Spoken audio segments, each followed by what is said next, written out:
What is happening, friends of CCP Podcasting? Welcome to Beyond the Bell Live. I am Chris Page. That is JB. He is from No Game Unturned. What's going on, man? Happy Monday. How are you, brother?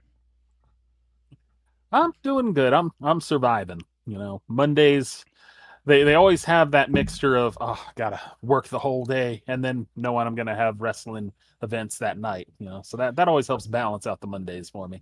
I have Gloria Gaynor in my head now. That's yeah, that's just one of those things, brother. Usually, guys, as you're joining us across Twitch, X, and YouTube, we would be doing an Inside the Indies. We'd be doing a watch party. However, nay, not tonight. We're going to be heading beyond the bell.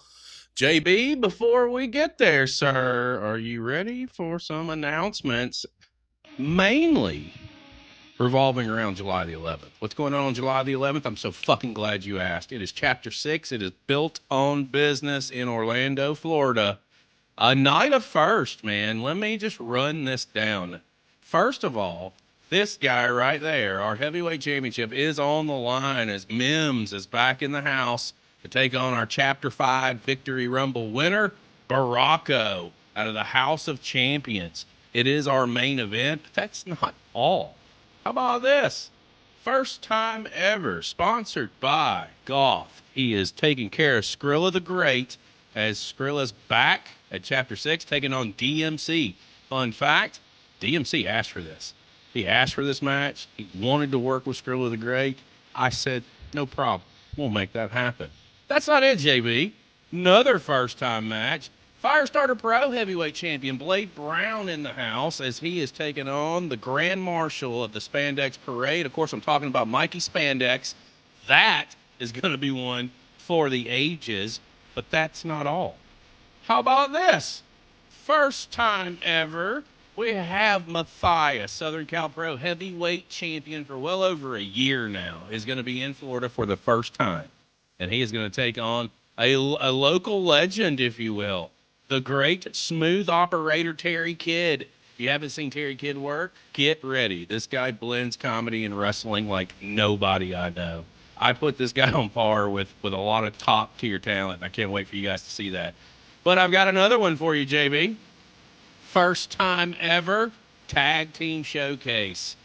The House of Spades will be in the house, talking about Bobby Chrono and Ray, and they're going to be taking on the Miami Boys.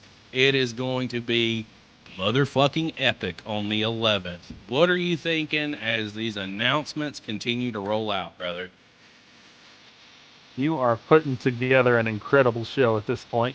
I'm so excited with everybody we're getting for this. Of course, also the way you're selling it with, but wait, there's more. I keep waiting for only 4 payments of $29.95, and luckily it's not going to be that expensive. If you want to buy your tickets, you can be there for much cheaper than that. So It's one payment of $20. Get yourself the tickets. It's one payment. That's all you got You to don't do. have to do 3. You just do 1, and you can be there live with us. But for those who can't, trust and believe. Check us out on YouTube at CCP Podcasting. I will be live streaming this event. You can see it. You can watch it. You can experience it. Maybe not live, but you can experience it with us, because that is what we are all about here at CCP Podcasting. It is going to be an epic night. Your tickets are available at ccppodcasting.com. You can get 10% off if you use some promo codes. What are they? Ask the talent. Go directly to them. Let me get your promo code. Show your support. I want to know who you are coming to see. I want to know who is drawing you into the building, because those will be the individuals that we will invest heavily in as we move forward with our live events. And it's going to be a fun night. Again, that is July the 11th, 296 Anchor Road in Castleberry, Florida, the Empire Wrestling Institute, which is our home in Florida.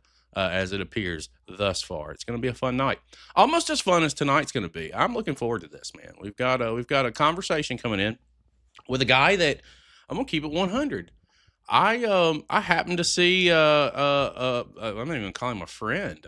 I'm going to call him a douchebag. Jumping on this guy's platform and giving him a lot of shit.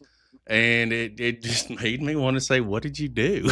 But over the course of the last, I'd say 6-7 weeks, maybe 2 months, we've shared some DMs, and And truly, I want to introduce him to our platform, and I want to introduce what he's got going on as well to our audience, and that's exactly what we're going to do tonight, ladies and gentlemen. Welcome to Beyond the Bell Live, my man Dante from Today is Monday. How are you, brother? Welcome to Beyond the Bell Live.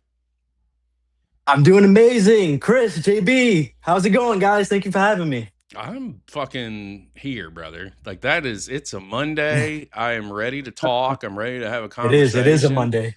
I am Today here. is Monday. It is. I am here for it. JB, welcome our guest.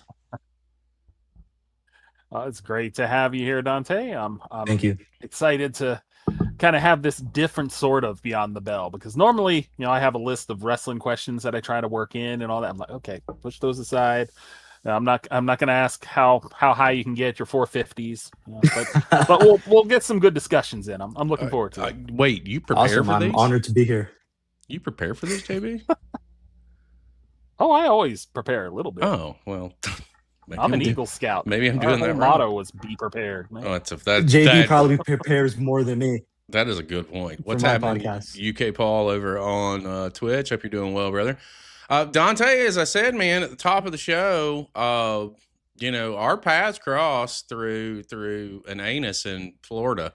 But before we get to even discussing all that, I will ask you a question that I ask a lot of guys that we have when we chat with them, and it revolves around fandom of professional wrestling, right? So initially, is before your platform becomes a thing, and you really start to try and dive into the scene here. What drew you into professional wrestling? What's going on? What's happening? Great question. Should I start where I discovered professional wrestling? Yeah, your fandom. Where does it start? Where does it intersect with you? So it's a funny question because when I have wrestlers on my podcast, I ask them the same question, and a lot of people kind of answer the same thing, where it's they've never really discovered professional wrestling. They just so happen to always known of professional wrestling, right? From my earliest memory, I've always known of The Rock, The Undertaker, Stone Cold, The Hardys, Lita, Edge, Christian. I've always known of them, and I had an uncle that lived with us at the time. We were about five people in a two-bedroom apartment in New York City, and I had an uncle that was relatively close to my age. And he had I think it was SmackDown Just Bring It at the time, where he would bring me in to play these like two-on-two tag team matches where we would be the Hardys. I was Matt and he was always Jeff. Somewhere along the line between the ages of 5 and 8, I've kind of like felt out of wrestling. It wasn't until I was what, like 8 in 2006, 2007. Had this craving for a championship belt. I really wanted this championship belt. Why, I can't tell you, but I really wanted a fucking championship belt. My mom, God bless her, single mother, working at retail at the time. Any money that she was able to scrape up, she wanted to treat me. So, was bothering her for weeks about a championship belt. Mom, I want a championship belt. I want a championship belt. Eventually, on one of her days off, she had took me shopping, and around the time they had like the championship belts, like the WWE spinner belts, that was like the styrofoam belts that you had the little like Velcro that you put on. I ended up getting one of those, and the WWE title was super cool to me because it was a spinner belt. I haven't seen anything like that before. I went home and I had this championship belt for about like 2, 3 weeks, and I was in love with this belt. Um, One day my mom was home. We shared a room, and she was flipping through channels, and so happened to catch the channel where Degeneration X had reunited and was beating up the Spirit Squad. And I was like, "Wait, mom, slow down. What is going on here? This is awesome."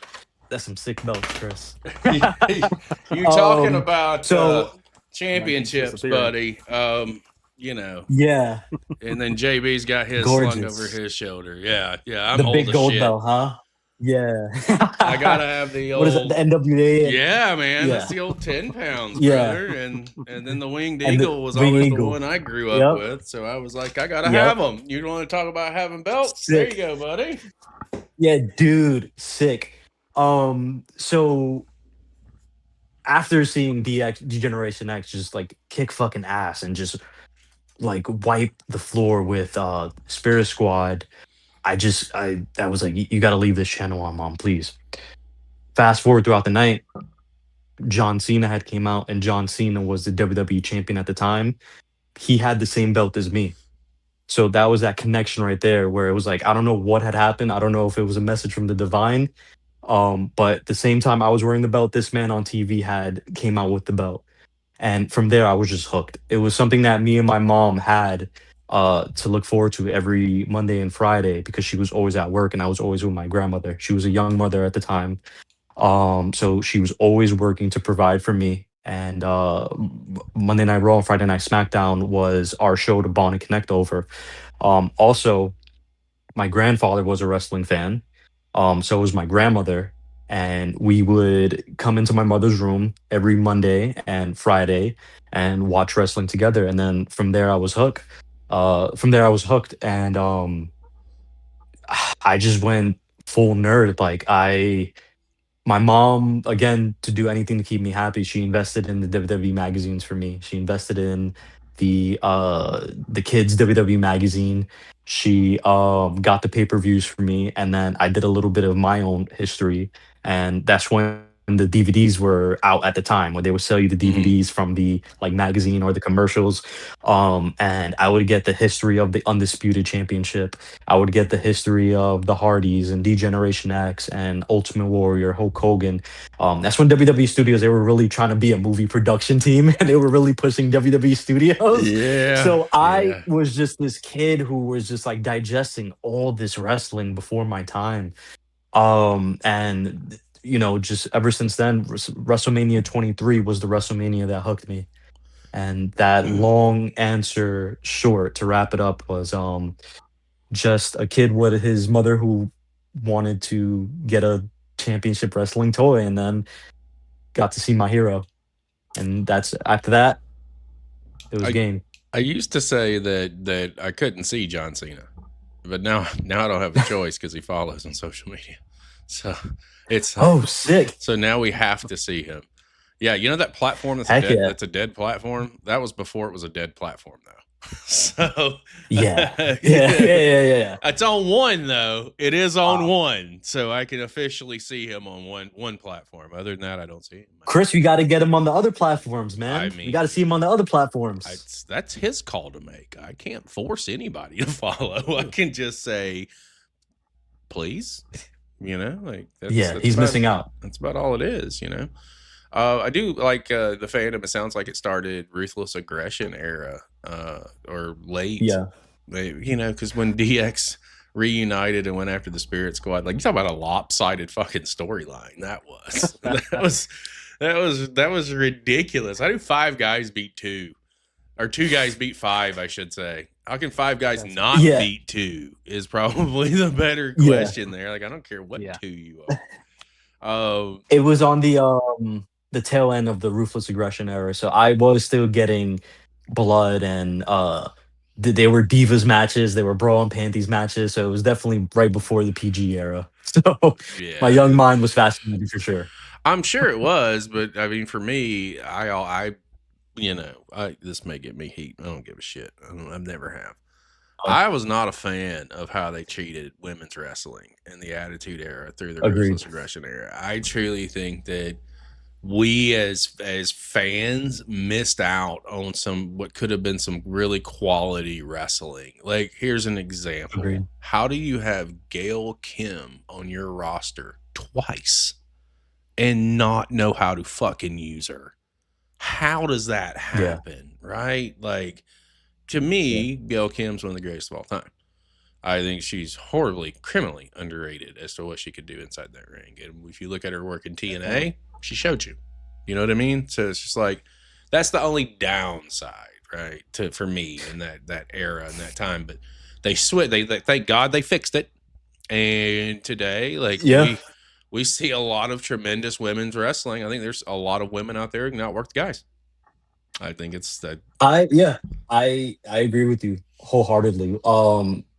I looking back at it now, it's kind of like disappointing to see like what are you teaching the youth so early on, especially with women's wrestling. As you grow older, a lot of people look into women's wrestling and think they would prefer those kind of matches back then. But nowadays, the women who are wrestling now just steal the show for me. Dare I say, like, I think they're some of the better competitors, even compared to some of the Oh, men wrestlers. 100%. 100%. They're like they're yeah, just wait until I get my women's division going. Just wait. I can't wait. I've already got some hella talent already lined up for it. I just have to get there. I'm I believe it. yeah, buddy, I'm excited. JB, let me come around to you after what you just heard, because I saw you got up and got big gold, and I love that. I love the fact that you grabbed the big gold belt. So what do you got to say about what we've heard so far? Oh no, I keep dropping. I think I'm here. Can you guys hear me?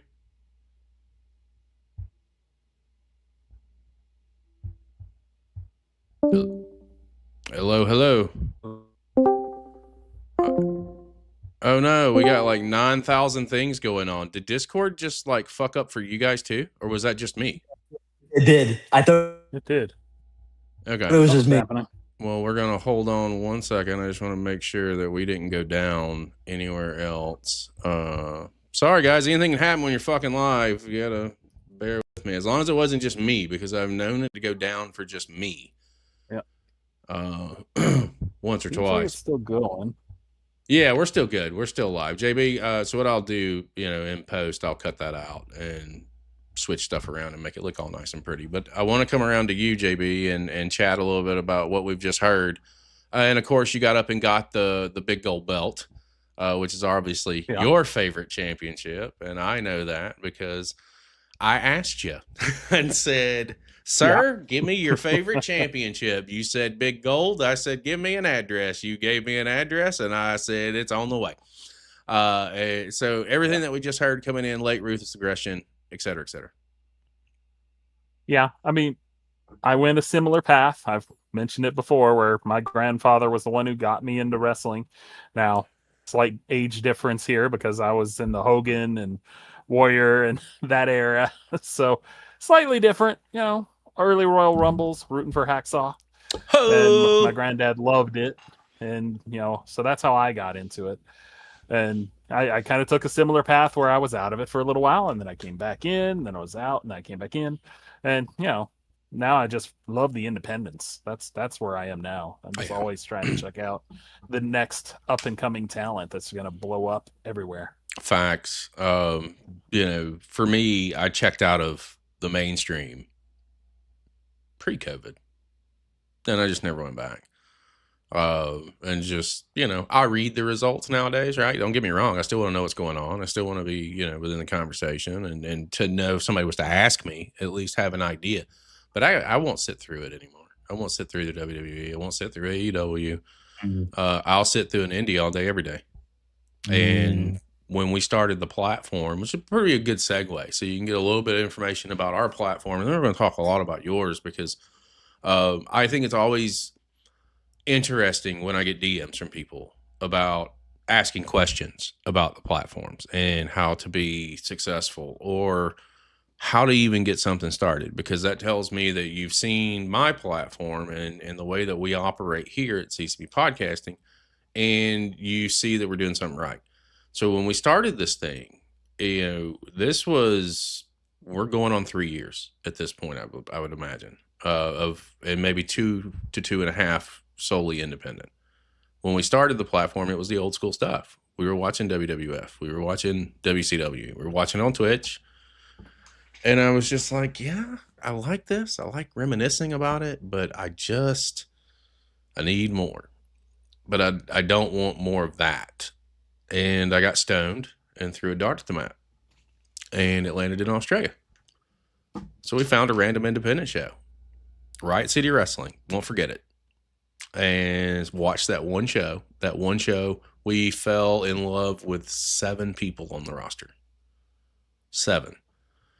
So then it made me think, well, shit, what's going on everywhere else? Because if I just got drew in by 7 pieces of talent in a 2.5 hour show, where can we get drawn in elsewhere?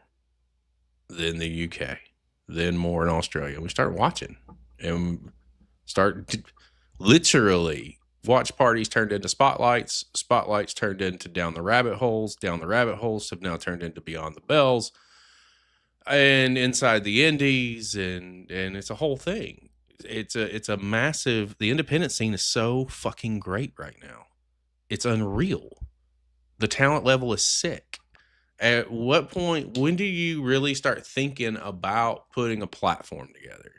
And what made you consider it? Again, you and I have had some conversations, so I know a little bit about it, but the audience doesn't. And then there's also more that, like, I just want to, pick your brain and learn, really. So tell me a little bit about what made you decide to try and do something with the professional wrestling field, and then the independents specifically. Sweet. Love the way you laid it out.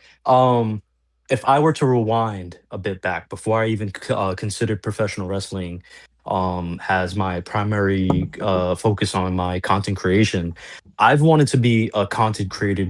I wanted to be a content creator since I was like in middle school. JB, I don't know if you're familiar around this time. You stream video games, but when I was a kid, there was a big thing going around that content creators were doing was called Let's Plays, where they would get OBS and they would sit and they would play a game and they would like garner this audience. This was before streaming, but every episode was a good like 25 to 30 minutes. I didn't have a PC, so I couldn't stream or I couldn't like record this on OBS. I would get my little Game Boy or DS and hold my cell phone and start recording it like that and try to play it like that. Any way I could to try to create content whatsoever. That evolved into the vlog era of content creating, where I think like early 2010s, like I want to say 2011, 2013, where everyone started filming vlogs, where I know David Dobrik was big at the time. A couple other YouTubers, Jake Paul, Logan Paul, they started doing vlog style content. And I remember just going around high school and trying to film me and my friends doing stupid shit and record it and try to post it. That didn't take off. Moving forward from that, in my early college years, I was like 19 years old.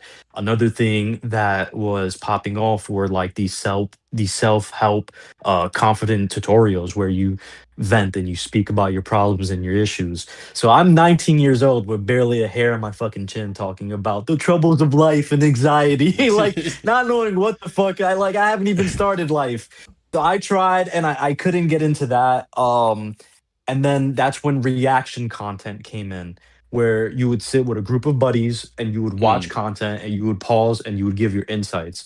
I tried to get a group of my friends to do reactions to music, got copyright strike. And then, as you know, or maybe I hope you don't know in the future, is it's hard to get a group of people that are committed to something. That's why you start things on your own and whoever's game will start rolling with you. So we did like 2 episodes, and after that, everyone went their own direction. They didn't want to do content creation no more. So content creating was on the back burner for me. I have a little brother who got into content creation himself, where he started like streaming video games and putting video games up. So I was like, man, if he can do it, I could do it. Fast forward, I want to say, or rewind it back like 2 years ago, I had the opportunity to pick up a residency at Chuck Media, which is the founder is Gary Vaynerchuk, right? So inside my residency, we have like three different departments of media. We have creatives, like creators, like that focus on creating assets for like a client, like whoever our client is. Let's say our client is Apple. Someone will come in and like create the assets to produce for Apple so they could put it on their profiles and stuff and like Instagram, see what's popping off, et cetera, et cetera. Then you had strategy department where people will plan what cohort or audience that these contents is going to go to. And then you have people like me who work in media. And I'm a senior media analyst at Chuck Media today. But you have people like me who focus on reading the data and seeing what's performing well because we're dealing with clients' money. And with the client's money, we're seeing what asset can produce the most results with the least amount of money. So the most efficiency. With that being said, a lot of people at my job are very familiar with content creating. Some very famous content creators who don't necessarily focus on wrestling, but focus on like more music stuff. So I was just like spoiled for greed. I had so much opportunity to start picking the brain of people from content creating, people who have their own brands and platforms and are like getting money and monetizing and branding deals. If I'm here, why don't I take like the opportunity to actually start something I want to do and like I try to do for years? So I met up with a couple friends, talked to them how they got their branding, what they did, and they were like, "Listen, we got social media." And Gary is an entrepreneur himself. He's he pushes people to, if you're gonna work in media, why don't you do your own brand? I don't care if you have to go interview a janitor, go interview a janitor, put out content, understand content. You can't work in media without understanding none of this. I was spoiled. I have a bunch of friends. I was like, fuck it. I'm going to start getting into content creating. I started content creating, and mine was kind of like this. I was interviewing people playing Connect 4. It was kind of like a spin off of my friend who does What Do You Do for a Living? He goes up to celebrities, asks them what they do for a living. I just asked them, do you want to play four in a row? And we played Connect 4. I needed somebody to play. That eventually evolved into I'm running out of people because everyone's busy, but no one really cares about what Sally Sue does. Like Mhm. no one knows Sally Sue. So fast forward, I started meeting more people who are content creators, and I met a good friend of mine, Arden, who focuses on two things, which is women's basketball and wrestling. And I was just like, dude, he was gracious enough to lend us the store, which is 24 New York. We had the whole store to ourselves. And I started like playing Connect Four with him, and I asked him about his experiences working with Fnatic and WWE, and like speaking about Jay Uso and talking to like other wrestlers and interviewing. From that, another set of friends who good friends of mine inside the ring who have their podcasts, who talk wrestling, invited me on as their initially their first guest. So like, oh, you like wrestling? We need a guest. They pulled me in. I wasn't able to make it to the first episode, but on the second episode, I just fell in love with everything, like the production, the interviewing. It just felt really cozy. And from there, I was like, I could do this too. I love wrestling. I love talking to people. And from there, that's what it just pulled me in. I was someone who was a closeted wrestling fan growing up because in the PG era, it wasn't necessarily cool to be a wrestling fan. Nobody wanted to see Roman Reigns take the dog food to the face or John Cena win his like 15 world championship. But it found a way to pull me in. And then from there, I was like, okay, um, I have a studio now. I have wrestling podcasts. Who am I going to interview? Because there's not a lot of people that I know that love wrestling like I do. Fast forward to my 28th birthday, which was in April, um, like 2, 3 months ago, I had received a gift. Circling back to my mom, one of my goals was just to step in the ring. I don't have no faith that I can ever become a professional wrestler. But I wanted to know what it feels like. I think anyone who loved anything and ever was like, I need to try this at least one time.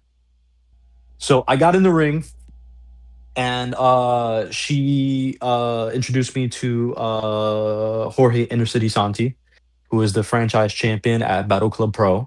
And we stepped in the ring, and I brung my equipment. And from there, I took the class. I wanted to take the class, and we were getting ready to leave.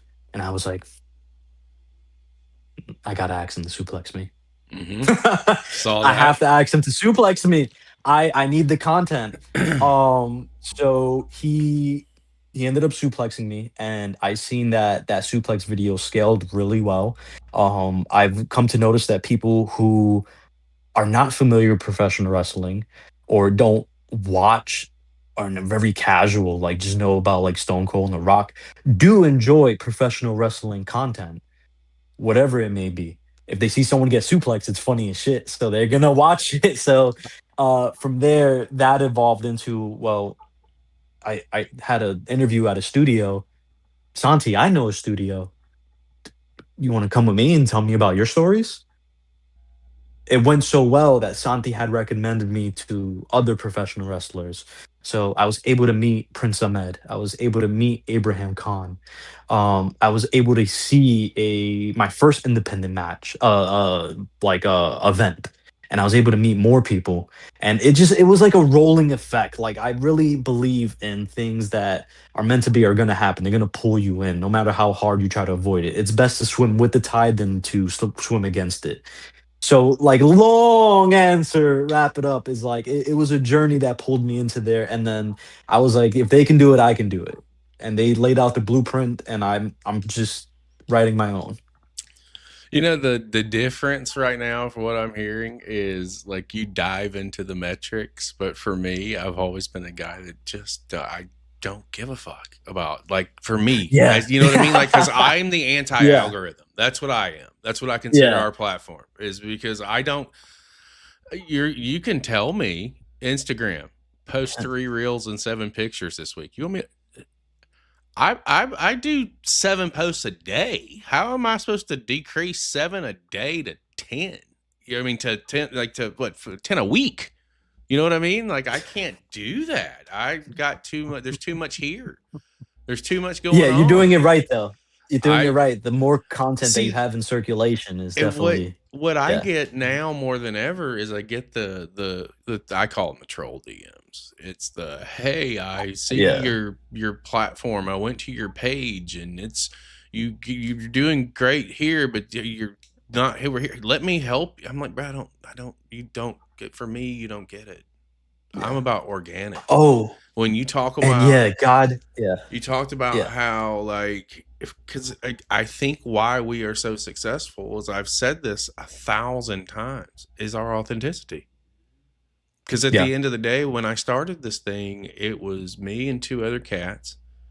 And then started welcoming other people who just wanted to have fun watching wrestling.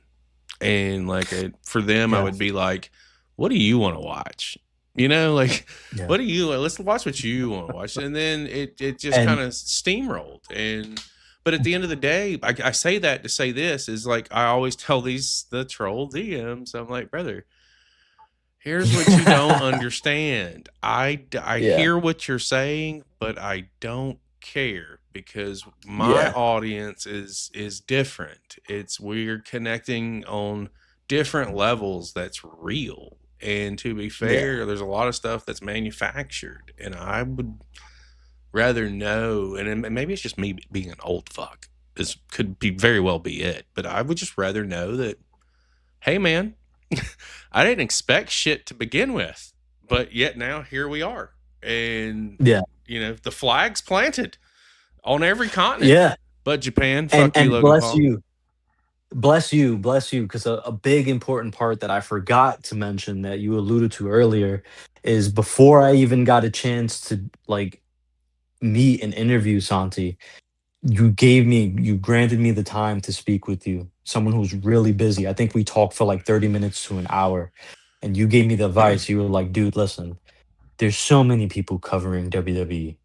You know what you got to do? You got to focus on the heart and soul of professional wrestling right now, and that's the independence. There's so many people that will give you the time and help you because you're helping them. So I don't think I do those interviews and that suplex video and I go to train if it wasn't for you pushing me to focus on the Well, independence. so So I do owe a lot. Yeah. the reality of that, like, so that conversation, right? Here's the deal. Yes, I'm very busy. I have a lot of things going on. There's a lot of irons in the fire all over the place, but I will always take time for anybody who is genuinely interested in figuring out what direction do you need to go, and how do I can never tell people anyone's experience other than my own. And what I have found is that, especially with the independent scene, and it's not and this is not a knock on any of the top guys that are out there on the scene, but a lot of those cats aren't gonna come and don't want to come and talk to you about shit, unless there's financial Yeah. involved, and some of it is Hmm. hefty. It's those that you do reach out to and you connect with, and it's the younger generation right now, bro. So when you hit me Yeah. up and you ask the question, like, I had already seen the interactions, right? I'd already seen and went to the page. I had already kind of did my homework. And I'm always going to help somebody because I feel like rising tides rises all ships. So at the end of the day, if and again, I preach collaboration. Even with our live events, man, like it's not a I don't we're not a fucking wrestling promotion. I am collaborating with talent. I'm collaborating with companies that we've been able to make really solid connections with and are affiliated with. I'm just trying to spread the word. Like these guys are people you should be watching. So you picked up the Yeah. phone and you called me and you're talking about Mm. WWE, you're talking about AEW. The reality is this, like I told you, at, good luck because Yeah. there's millions of WWE and mainstream content that you're going to have to compete Yeah. with. When you got Yeah. you got 6 times the talent that are on the independent scene right now, and all of them just want to be seen. You know what I mean? Yeah. And Yeah. you're doing a good job with what I have seen since then. And I don't mean I don't mean to cut you off there, but I need to finish this and just get it out there. Like, yeah, if you're passionate about what you're doing, why wouldn't I try and say, hey, look here, look over here. You'll find that, even if it doesn't get a view count, what you will find out of it is that, like I say here, every day we have the opportunity to put somebody new in front of our audience that may not know who they are, may not know where they're from. And at the end of the day, if just one of our audience members follows, check. It's a win. It's one other person that wasn't seeing them before. Yeah, I absolutely agree. And sorry if I cut you off, You're Chris. totally fine. Puerto Rican, we have to fight over each other all the time when we talk in the household. So I'm sorry about that. But But it's a big thing. Go ahead. yeah, yeah. It's how could you not want to help people who work in the independents? When I went to that first show, and I seen how happy a lot of the people at Battle Club Pro were to be in a school gym to wrestle in front of their audience and then got to meet them behind the scenes, that meant the world to them. And it wasn't like on a Netflix special or a Peacock. They're just grateful just to wrestle in front of people. How can you not be someone in my shoes and look at those men and women that put their lives on the line just for what they do for fun and hope and dream and look at them and be like, I want to help you. I want to put you on a platform. I I I've been to one event so far, but just I just love the heart and soul of it. And everyone I met so far, knock on whatever this is. I don't even think this is wood. But knock on wood, like everyone's been so great.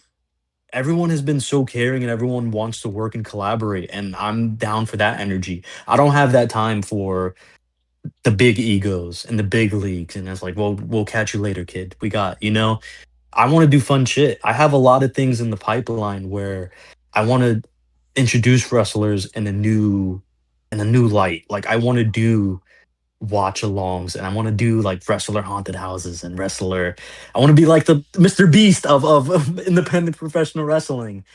Um already I've been meeting with a coworker of mine who's developing a website on his own. So brilliant fucking website of discovering music. I've been trying to see how we can take what he did and integrate that in a way where it can make it easier for the boys and girls to be booked efficiently instead of being come across on social media. Everyone could go to this webpage and kind of like cross pollinate on one web page between independents and wrestlers. So it's a lot of things like down the pipeline I've been thinking about and working on. But to your point, like how can you not want to support independent wrestlers? It's I love it. It's been I've been so grateful for the opportunity. This is what I tell the guys this all the time. If I'm not anything and the platform is not anything, we're a bridge. We Yeah. can never guarantee anything. Like I am thankful for what we have been able to build on this platform because it has gotten guys work. It has gotten guys booked on other companies in other states and internationally. Like that's the fucking win. That's it. And if like we don't do anything else, I'm good with that. I am okay Yeah. because Plus. we've made a difference in lives, right? Like for me, I was on the scene in 99 to 05, early 06.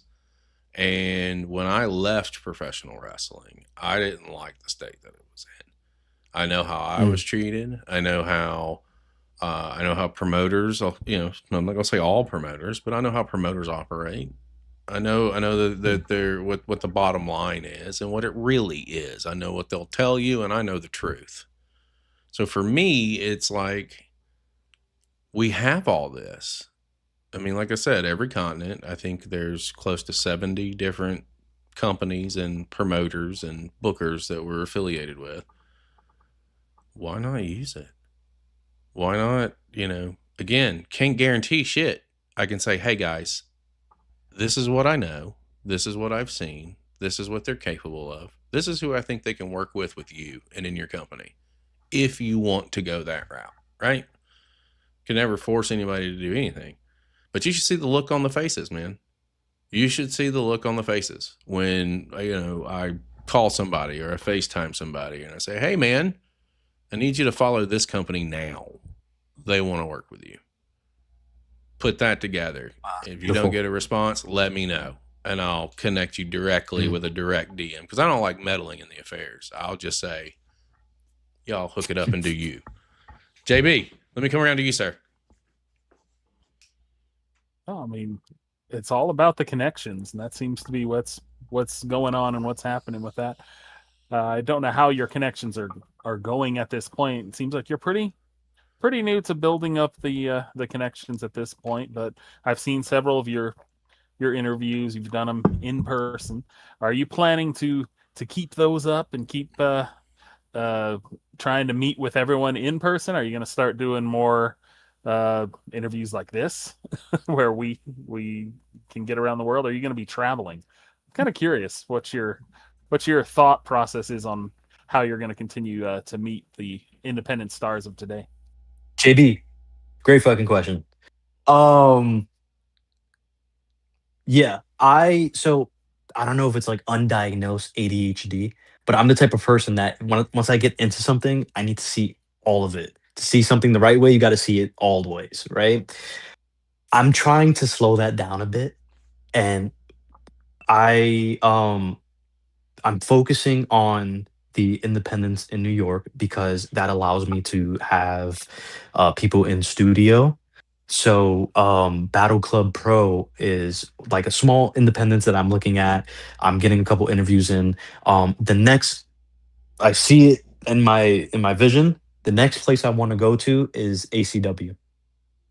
I kind of want to see who what wrestlers I can go up in Poughkeepsie, New York, and interview. And if not, maybe House of Glory. To answer your question about wrestlers from like maybe that don't have the fortunate opportunity to travel to New York, the cool thing about my studio is it allows for virtual interviews. So yeah, hell yeah, I would love. It's something I actually talked to Chris about too. Is like, dude, I would love to bring you onto my podcast. Um, as much as I hate his fucking guts, I think that a big payoff is to have Matthew Ennis on my podcast eventually. Don't. No, yeah. Let me send you.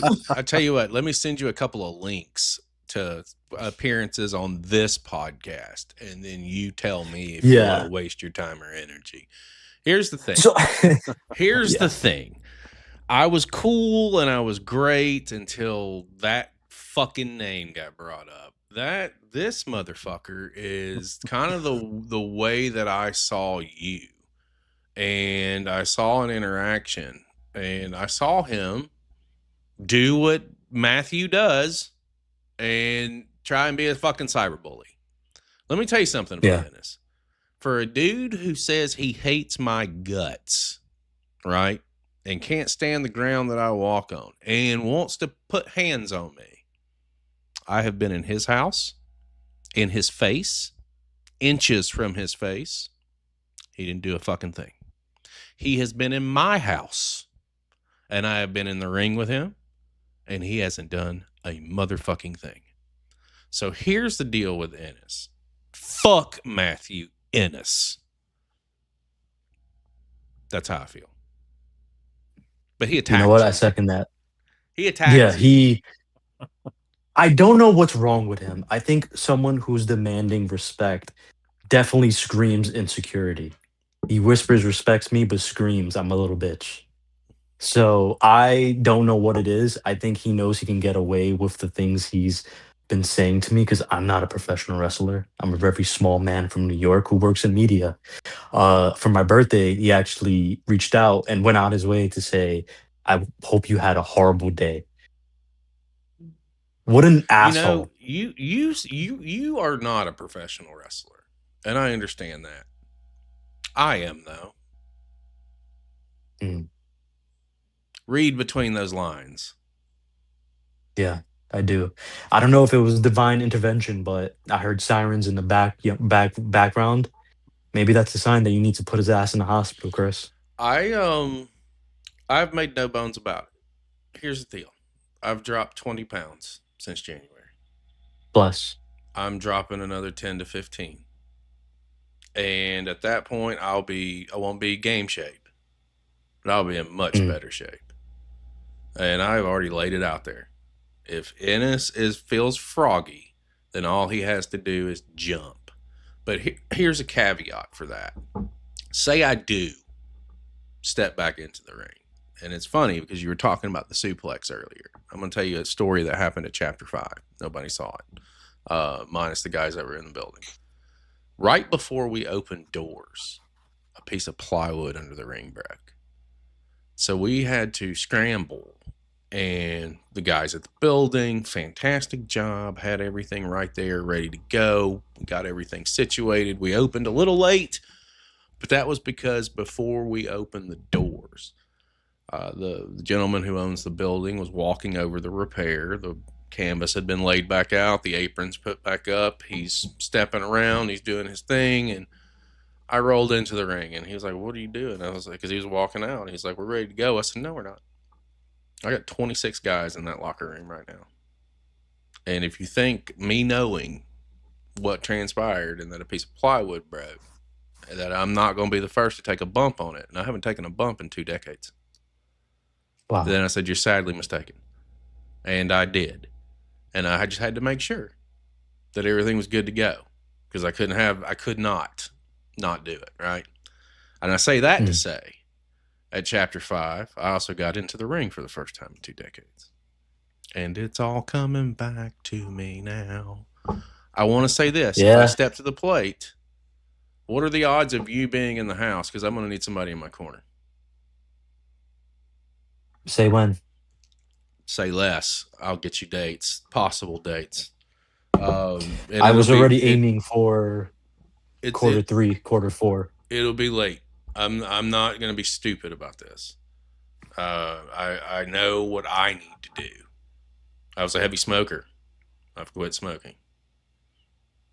Well, not THC, but that's another story. I've gotten into better shape, man. We're going to do this. I'm going to do this. I'm going to shut his mouth, and I'm not going to give him an option. He's not going to like to hear that. He's probably going to laugh it off, and he's probably going to pretend like, oh, blah, blah, blah, blah, blah. Well, okay. Here's the thing. He doesn't know a first fucking thing about me. And I know an awful lot about him.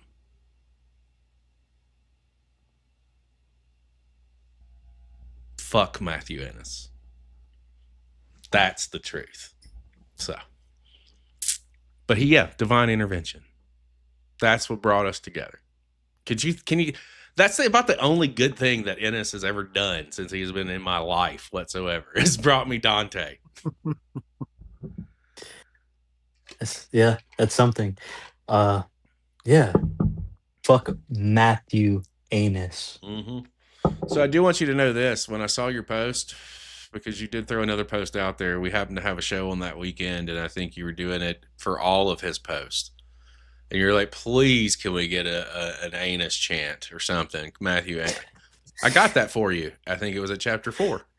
I think I got that for you. I seen it. I Did was you? so happy. I was so fucking happy. There was one guy, I don't know who, but he came with a sign that was like Matthew Ennis. And it just made my fucking day. I missed that. So here's the thing, right? I don't know what this Tom and Jerry game we have going on is, but he does not want to fuck with a 5'4" Napoleon complex person who has nothing but vast imagination and is only limited to his creative ability. And as you know, I have a lot of fucking creative ability. So I loved your. I don't know why he keeps doing it to himself. Yeah, you are not the one to mess with, but he does it because he can. He does it because there's nothing that can be, Yeah. he can't be Yeah. held accountable by you. You know what I mean? Yeah. So he's using it to pick on you. But here's what's so funny about that.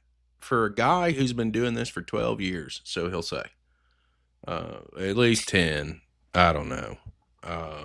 Not off the top of my head anyway. You would think that, you and guys like me too, I'll even consider myself in the same category.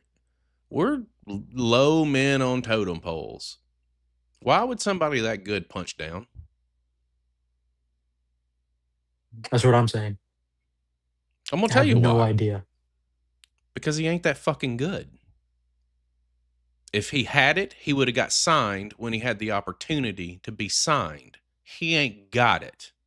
He'll never have it. This is the truth. If it was there, it would have been picked up. If it was there would have been more opportunities. You know what I'm saying? Like, it's real fucking talk. This is the deal. This is why you're here, right? To be a mainstay professional wrestler. Nobody's saying that he hasn't done the work. He has. Nobody is saying that he hasn't put the time in. He has. But sometimes guys have to understand that their glass ceiling is lower than what they want it to be. These are facts. That doesn't mean that he can't go out there and crush it on the scene. That doesn't mean that he can't go out there and win championships. That doesn't mean that he can't go out there and be successful, because you don't have to have a contract now on the independent scene to make a quality living if you're fucking good. These are facts. Tell me I'm wrong.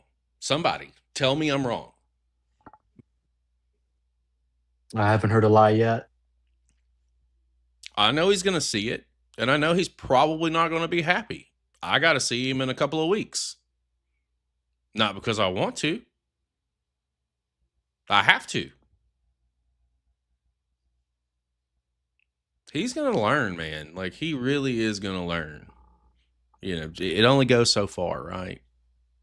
So, the backside of this for you and your platform is, since then, like, you are doing some really good shit. You are doing some fun stuff. And I love the fact that you have taken it, because I think diving deeper into the scene initially in your local market is going to do so much more in the bigger scheme, in the bigger play, if you will. Because the one thing that I never looked at, and for me, it's just because of how I am and how I operate, I never looked at, oh, let me just dive right into Florida. Let me just do Florida. Because I live in Florida, obviously. It's a big state. There's a lot of wrestling that goes on here. I didn't think about that. I was like, oh, shit. What's over here in the UK? What is over here? And I get guys like Goth. I get guys like JB. I get all these different guys who love different things about professional wrestling. So not only am I watching something that I want to watch, but I'm also getting to watch something that they want to watch, right? Like, alternate some stuff around. Here's a case, the Lone Star Spotlight, right? We're talking about growth of the platform. I did that show intentionally, and JB is one of the co-hosts. And it's a co-host by design. We also partner up with a guy named Chris Chaos, who is a worker in Texas by fucking design, young guy. Because I want these companies to see that you've got a young talent over here in Chris Chaos who will make some shots and do some things, who's passionate about the scene in Texas. And then I've got my guy, JB, who's been with me for the last year and a half. I want Texas to see that we have somebody there that is in your neck of the woods. Like, I want them to be able to, the market specifically, to say, welcome them, right? Give them the open arms. And the series is starting to build a little momentum. I bring that up because that's really specific.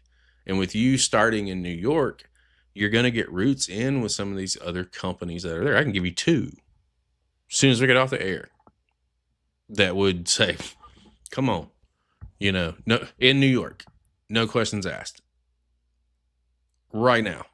And you could be doing the same thing. You branch out, you're building that reputation. Here's what's going to happen from there. It's already started. When guys come in and they talk to you and they have a good time, they go and start talking to other people. They start going and doing other things. They start putting the word of mouth out there. Because remember, before the social media era and before the internet was a thing, how did you advertise? Word of mouth. Word of mouth is still everything in an industry that's full of people who take advantage of. So when someone says, yo, they're legit, they're vouching for you. You know what I mean? And then you bring in that individual. They have a good time. These guys are in different locker rooms, brother. That brush fire starts to burn, and it starts to go out, and it starts to expand. It starts to go further. That's where you start seeing the real growth of what you're trying to do. Mark my words. It'll happen. And then you're in a position to do things differently too. Maximize that. Use it to your full advantage. Use everything that you got that other people do not. It only enhances your product. It enhances your overall game and what you're trying to do and how you're trying to get there.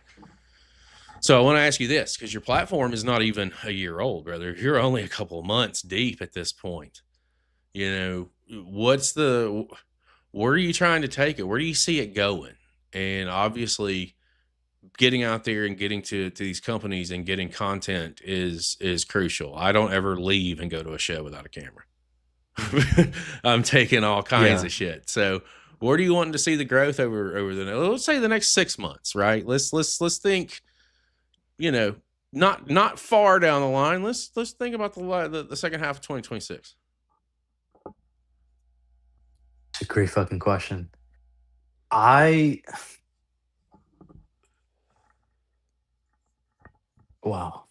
I didn't think that far ahead. I would love to see what my platform in 6 months would be, something where it's a mix of podcast interviews and like kind of a variety show in sorts, in which I can kind of humanize professional wrestlers in the sense that the audience kind of resonates with them in a different way outside of wrestling. And I'm not talking about the performer, I'm talking about like professional wrestlers. For example, a couple things I've been thinking about are doing like events with, like, October is coming pretty soon. Well, not pretty soon, a couple months down the line, but I'm already thinking about haunted house events with professional wrestlers and how we can translate that to a different audience. And maybe from that audience, we could bring in casual people who fell in love with these people and maybe have them invest in professional wrestling, or have them be a fan of a professional wrestler and follow them particularly in their journey. I want to connect that casual fan base, but I also want to propel young talent into being like seen by higher officials as well. Um, fortunately, for I call this a Dante ghost, which is like a good karma ghost. It could be good or bad depending on how people treat me. For the last three guests that I had, Dante, Ahmed, and Abraham Khan, immediately after their call with me had offers to do amazing fun things with between acting and professional wrestling. So that's all I see in 6 months. I want to see growth. I want to see scalability. But what really matters to me is like just getting the boys out there and getting recognition from the boys. Like, Chris, this means a lot. This means a lot that you're able to bring me on your platform and just speak to me. Yeah, that's But name of yeah, the game. that's what I'm looking to do. I want to do some of that. I want to um definitely do some watch alongs. I definitely want to attend more independent shows. Um and I definitely want to get the boys booked. And when I mean boys, I mean boys and girls. I want to find a way to it's already working on the back end, but I want to see a way where I don't think there's no such thing as a small idea. You just need to get it right in front of the right people. Sure. Just like I don't think that there's no such thing as a small wrestler, and I don't mean in height. I mean there's no such thing as a small wrestler. Like everyone has a place in professional wrestling, right? Just because you don't have 100 or 200 followers, does that mean you don't deserve to eat? I took my first bump a couple months ago, and this shit fucking hurt. It Sure. hurt bad for 3 days. I couldn't even piss right for 3 days. It was horrible. Sure. Okay. I can't imagine someone who is dedicating their whole life, does not have a job, going full throttle. Someone who's like 5'1" and can't get booked because they have 100 followers and they're in pain. They're not getting paid. They're getting handshakes and a hot dog. I think there's a space, and I want to create a platform where it makes it easier for get them on a show has a security guard. Get them on a show has local talent or enhancement talent. I wanted to create something like that. I just want to give back to the boys. Long answer short. Wrestling has given a lot to me. I find my biggest superheroes were professional wrestlers. And I want to give back for sure. That's where I would hope my platform and the content I produce does in the next quarter, half of the year. I think you're on the right track.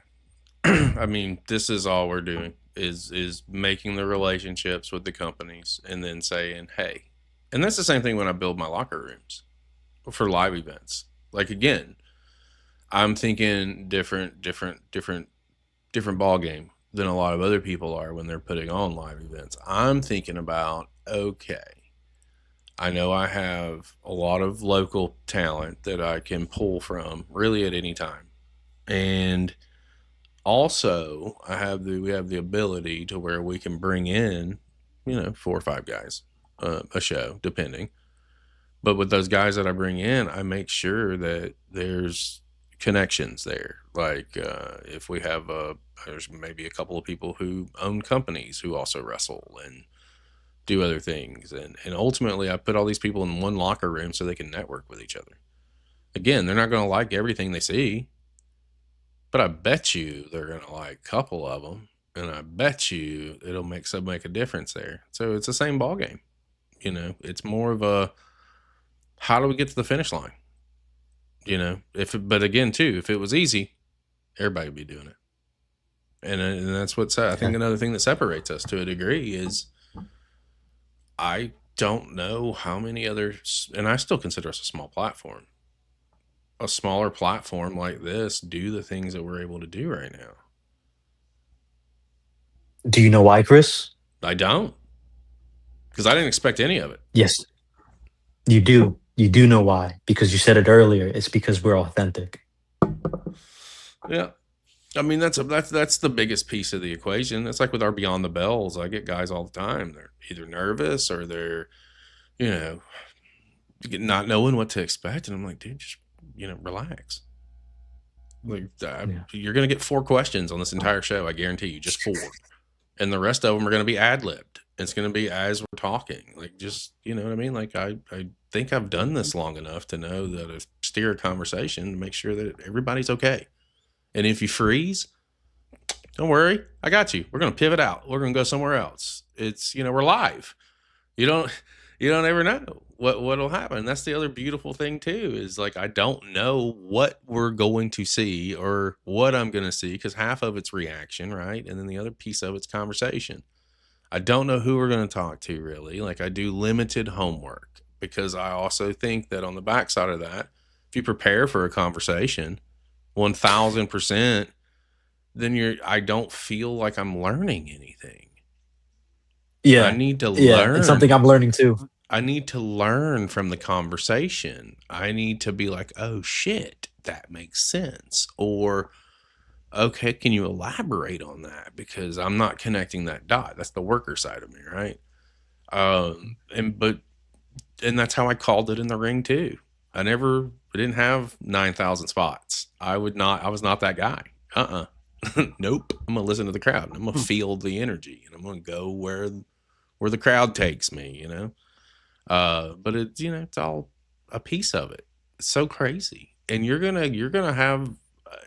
skyrocket. I think your platform's gonna do fantastic.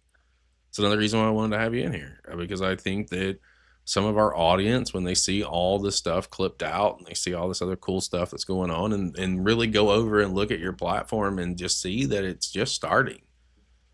I'll tell you this.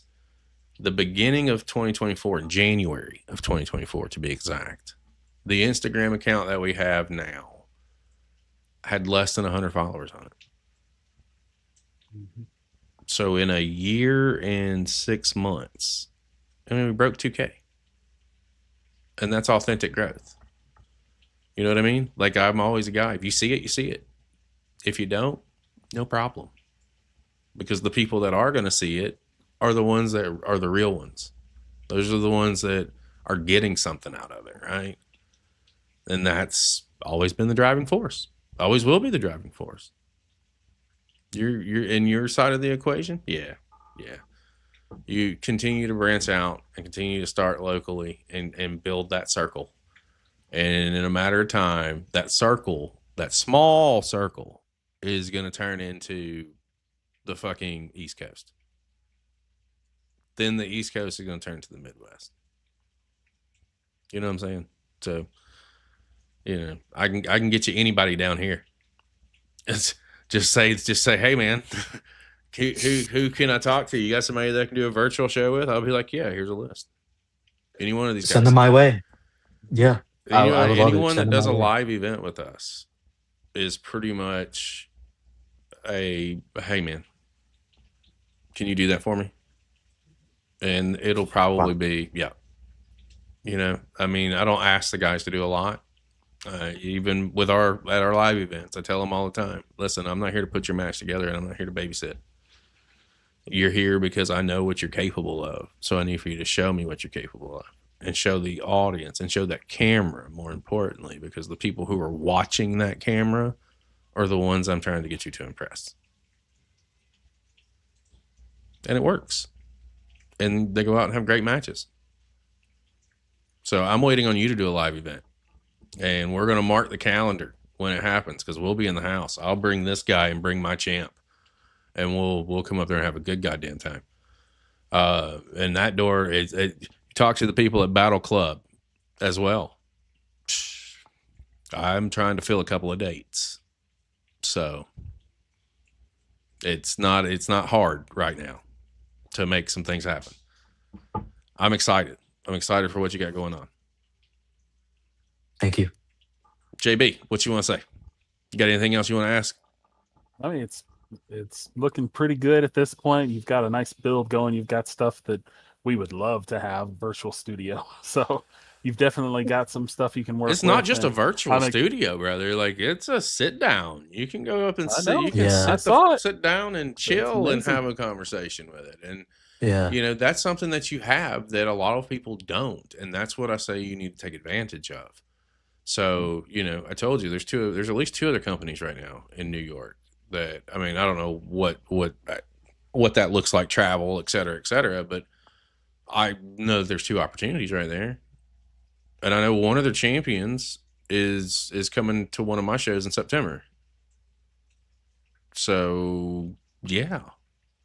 It's an easy fix right there. And watch out, because the companies travel, and that word travels with them. You see how that works? Oh yeah, yeah. That's how we're getting I'm bigger. aware. That's how we're getting bigger names on our live events. The word's traveling that, hey, you guys might want to take a look at this and you might want to see what's up. That just means that we did something right. You know what I mean? And that's the biggest sense of satisfaction is knowing that they know that we are doing something right. I don't know what the fuck it is, but it's something. What would you like to say to the Right. people before we get ready to close things out, sir? It's been a pleasure. It's been an honor. If you have watched from the beginning to end, hell, if you even jumped in at the very end, I thank you for your time. My name is Dante. You can find me at Today's Monday on all platforms, Instagram, YouTube, TikTok, and X. Uh, would love to talk to each and every one of you guys. I appreciate all your time and the form of entertainment that you have provided my entire life. Thank you all. Let me ask you this because there was a question over in chat and I totally missed it. Sorry, Goth. He's over in the Netherlands. Thus far, what's your favorite conversation been? My favorite conversation. Oh, interview. Mhm. Like from my. Oh, Yeah. ooh.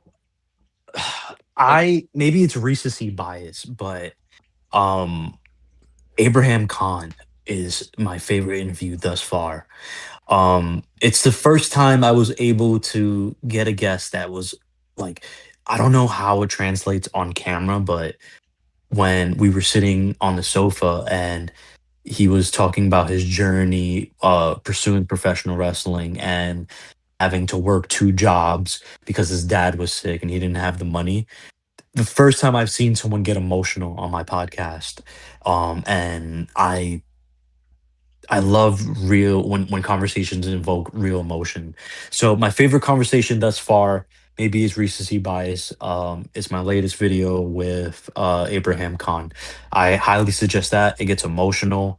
He talks about his father. He talks about his time at Control Your Narrative with EC3. And he wanted to give EC3 his flowers because he tried to make an alternative and it didn't work out, and someone who is looking to just keep growing and keep being inspired in what he does.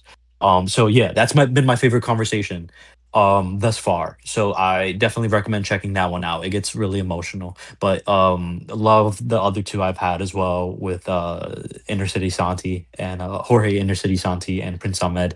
Prince Ahmed, I don't know if you guys got the chance to see and both of those guys, but Prince Ahmed is he's a special one. So funny Brock Lesnar story there, funny Oba story in there. So yeah. But Abraham Khan, it's been my favorite conversation thus far.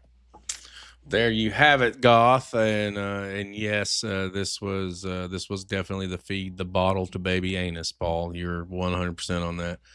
The easiest way that you can show your support is by like, sharing, and subscribing. And it's been on screen the entire show. Today's Monday. It's where you got to go. All forms of social media. Hit the follow button. Do the thing. That's why you're here, right? Support each other. Guess what? It's free. Doesn't cost you a penny.